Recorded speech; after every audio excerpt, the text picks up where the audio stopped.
Graça e paz, irmãos, graça e paz, amigos, graça e paz, companheiros da Igreja Batista da Vila Guilhermina. Sejam muito bem-vindos a mais uma escola dominical, onde nós estamos estudando a carta do apóstolo Paulo aos Gálatas.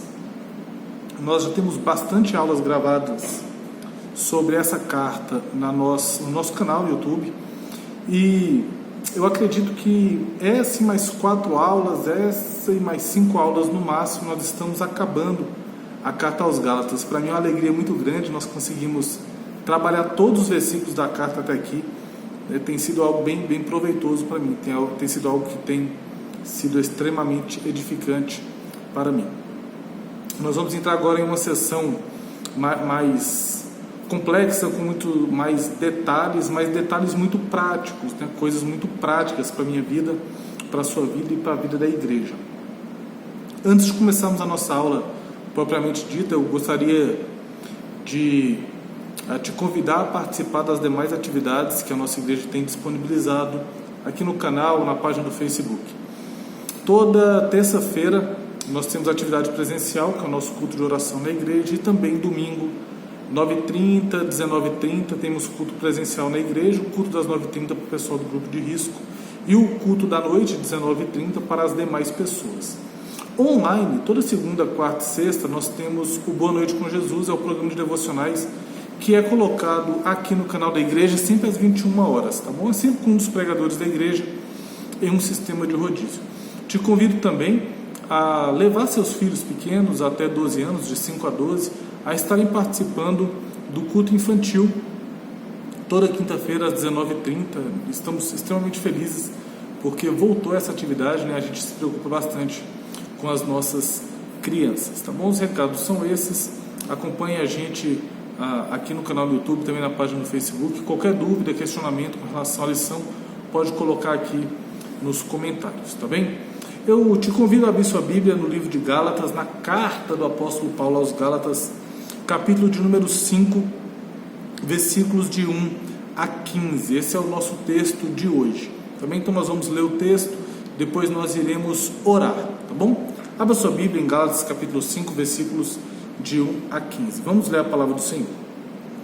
Para a liberdade foi que Cristo nos libertou. Permanecei, pois, firmes, e não vos submetais de novo a julgo de servidão. Eu, Paulo, vos digo que se vos deixar de circuncidar, Cristo de nada vos aproveitará. De novo testifico a todo homem que se deixa circuncidar, que está obrigado a guardar toda a lei. De Cristo vos desligastes, vós que procurais justificar-vos na lei.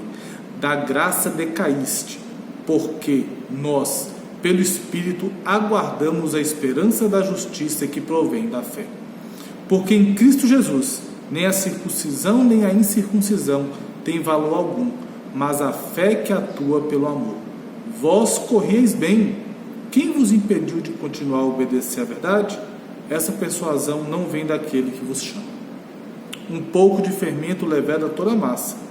Confio de vós no Senhor, que não alimentareis nenhum outro sentimento, mas aquele que vos perturba, seja ele quem for, sofrerá condenação. Eu, porém, irmãos, se ainda prego a circuncisão, por que continuo sendo perseguido? Logo está desfeito o escândalo da cruz. Tomara até se mutilassem os que vos incitam à rebeldia. Porque vós, irmãos, fostes chamados à liberdade. Porém, não useis da liberdade para dar ocasião à carne. Sede antes servos uns dos outros, pelo amor.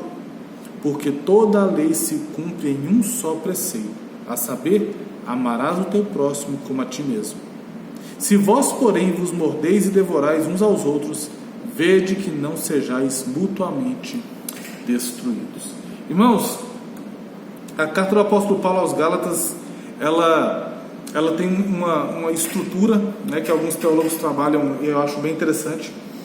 Estudando ela, eu comecei a ver essa estrutura e vendo outros teólogos apoiando, que é o evangelho apresentado, o evangelho explicado, o evangelho aplicado. Capítulo 1 e 2, o evangelho é explicado, é apresentado, na verdade, né? Capítulo 1 e 2, o apóstolo Paulo apresenta o evangelho, faz a defesa do seu ministério Capítulos 3 e 4, a gente tem o Evangelho sendo explicado. O apóstolo Paulo dá todas as suas bases teológicas para a salvação pela fé somente. E a salvação pela fé somente é o Evangelho, tá bem? E depois o apóstolo Paulo, ele aplica isso na vida das pessoas, capítulos 5 e 6. Ou seja, ele traz uma seção de coisas práticas, que tanto eu quanto você devemos fazer, uma vez que somos cristãos. Nós vamos ver hoje aqui esse trecho, capítulo 5, versículo de 1 a 15, onde nós iremos a pensar um pouco sobre a lei ou Cristo, o correto uso da liberdade cristã. Já lemos o texto, já fizemos essa prévia do que está acontecendo no livro. Assista as outras aulas que tem aqui no canal, vai ser bem edificante para você. E depois de termos feito isso, nós iremos orar. Vamos falar com Deus, vamos pedir para que Ele venha aplicar a sua verdade aos nossos corações nesse momento. Feche seus olhos, abaixe sua cabeça, vamos falar com o Pai. Senhor meu Deus, muito obrigado, ó Pai, por essa oportunidade que o Senhor nos dá de podermos meditar em um trecho da Tua Santa Palavra. Ó Pai Santo, venha falar conosco, venha trabalhar dentro do nosso viver, venha guardar nossa mente, o nosso coração e também, Pai, venha nos capacitar para que possamos compreender as verdades do texto que iremos trabalhar hoje. Esteja conosco, cuide das nossas vidas, Pai, perdoa também, ó Deus, nossos pecados, nossas falhas e nos ajude a viver conforme ao modelo apresentado na Tua Santa Palavra, que é Cristo Jesus, nosso Senhor. Esteja conosco, é o que te pedimos e agradecemos, em nome de Jesus. Amém e amém. Ok, irmãos, Gálatas capítulo 5, versículos de 1 a 15, o Evangelho aplicado.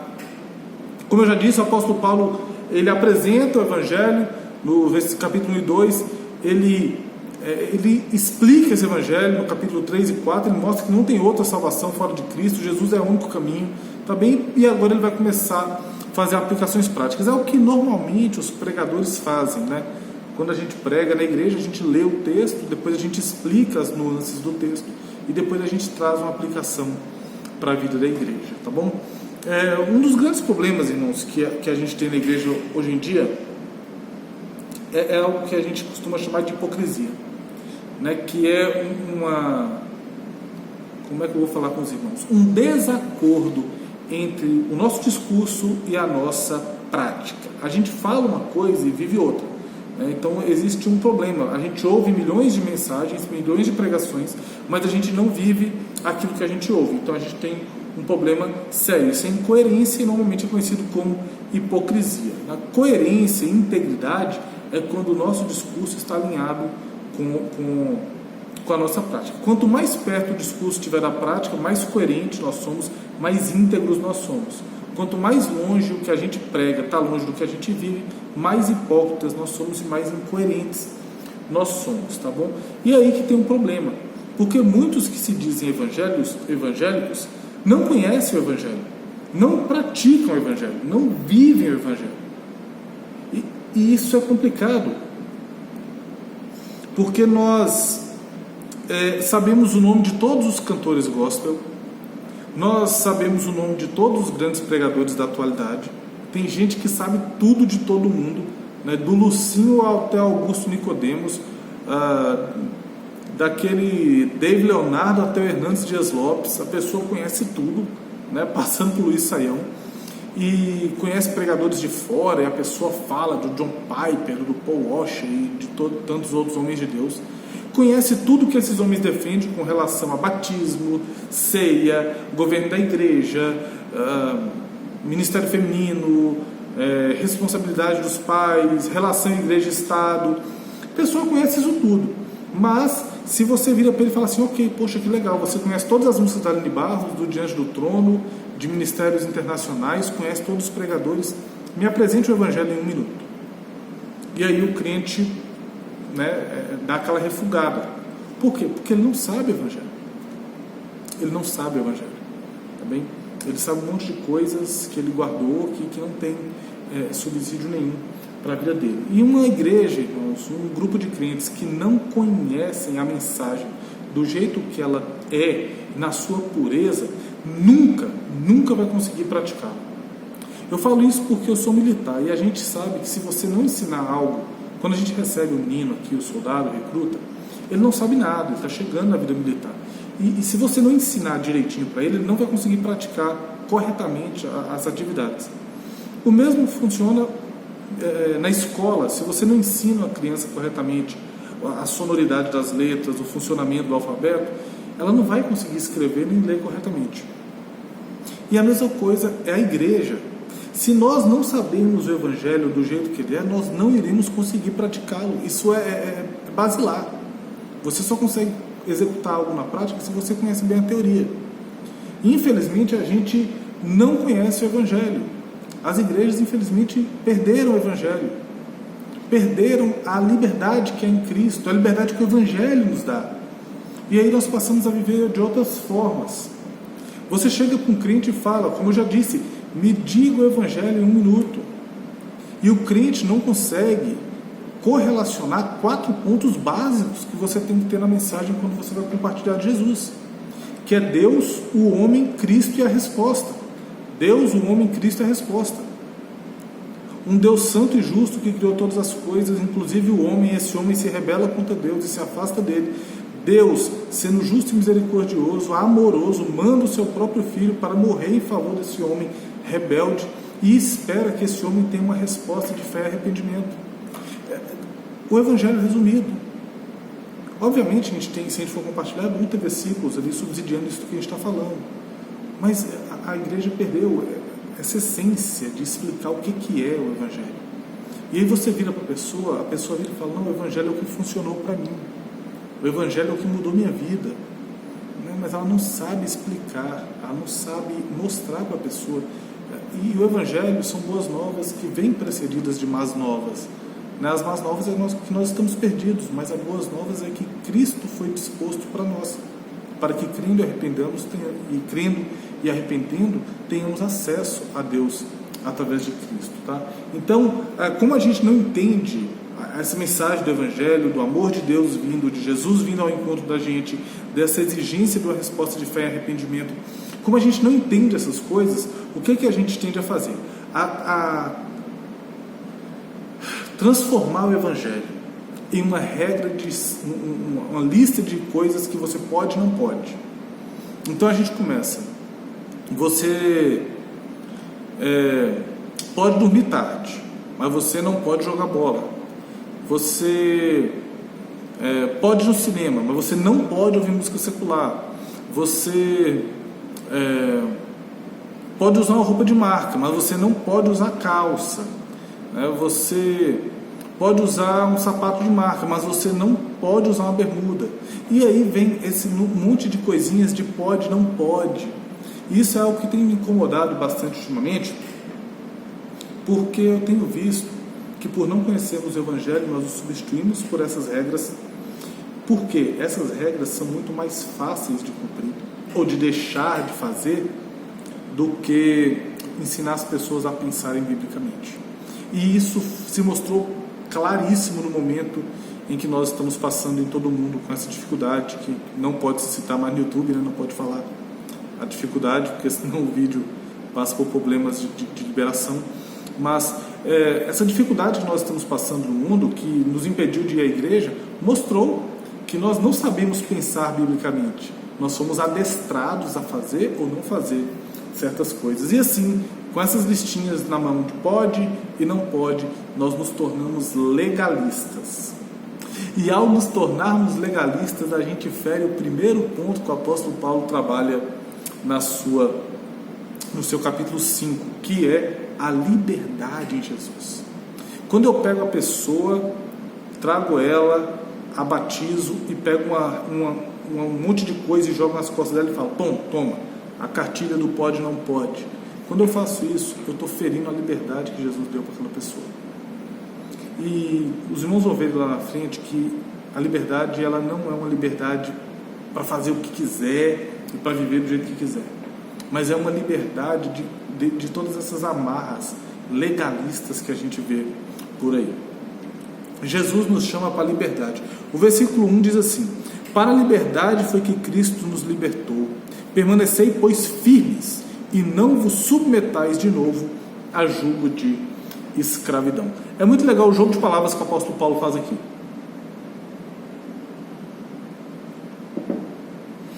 Para a liberdade foi que Cristo nos libertou. Permanecei, pois, firmes. Jesus nos liberta para a liberdade. Ele nos liberta para que sejamos verdadeiramente livres. Porque a gente acha que a gente é livre longe de Cristo. Nós achamos que somos livres longe de Deus, mas nós não somos. E Ele vai e nos liberta verdadeiramente. E esse libertar que Ele nos faz não é um libertar de uma escravidão para uma outra escravidão. Às vezes a gente pensa, até mesmo na questão da palavra, né? Nós somos servos do Senhor, como diz na Bíblia, né? Mas na verdade nós somos doulos, nós somos escravos de Cristo e Ele é o nosso Kyrios, né? Ele é o nosso Senhor. Só que essa não é uma escravidão pesada, maçante, é uma escravidão, uma servidão leve, estarmos em Cristo. Ele nos liberta não de uma escravidão ruim, que era do pecado, do legalismo, para outra escravidão ruim, para um outro tipo de legalismo. Não, Jesus nos livra de todas as amarras para uma liberdade nele. Quando a gente olha Colossenses, capítulo 1, versículo 13, diz assim: Ele nos libertou do império das trevas, nos transportou para o reino do Filho do seu amor. Ele pega a gente de um império de trevas, de escravidão, de sujeição, de dor, de morte, e Ele nos traz para um reino de alegria, um reino de gozo, um reino de paz, onde você pode usufruir de uma liberdade que você não tinha antes. E nós vamos ver no final da lição que você realmente não tinha essa liberdade, eu também não tinha essa liberdade. Jesus não nos tira de uma liberdade, de uma escravidão para uma outra escravidão, mas Ele nos liberta realmente para a liberdade. Ele nos liberta para a liberdade. E o texto continua: portanto, permaneceis firmes. Um apelo a não abandonarmos essa liberdade, irmãos, que foi conquistada no madeiro. Gálatas, capítulo 1, versículo 14, e é legal a gente estudar o livro todo, que a gente vai voltando nele de vez em quando. Diz assim, Gálatas 1,14 não, tá, irmão? Gálatas 1,4. Diz assim: o qual se entregou a si mesmo pelos nossos pecados, para nos desarraigar deste mundo perverso, segundo a vontade do nosso Deus e Pai. Ele nos desarraigou, Ele nos desenraizou. Nós estávamos plantados com raízes profundas no mundo, e na morte de Cristo Ele nos tira disso. Ele arranca as nossas raízes dessa servidão e nos planta no reino. Então é uma outra liberdade, tá? É um apelo, e o apóstolo Paulo, quando ele fala para a gente permanecer firme, ele está pedindo para que nós não abandonemos essa liberdade conquistada no madeiro, que nós sejamos firmes nela, para que nós nos apeguemos a ela. E aí eu digo para os irmãos: quem é que quer ser escravo? Quem é que quer voltar para o estado anterior? Se apegue na liberdade que Jesus conquistou para você. E aí ele continua: e não vos submetais. O crente não deve se autossujeitar a nenhum tipo de escravidão, a nenhum tipo de servidão.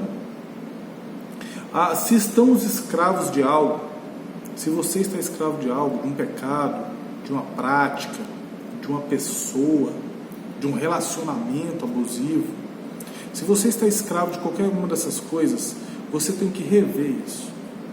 Porque João, capítulo 8, versículo 32, tem sido usado de forma equivocada em vários lugares, diz que conhecereis a verdade vos libertará.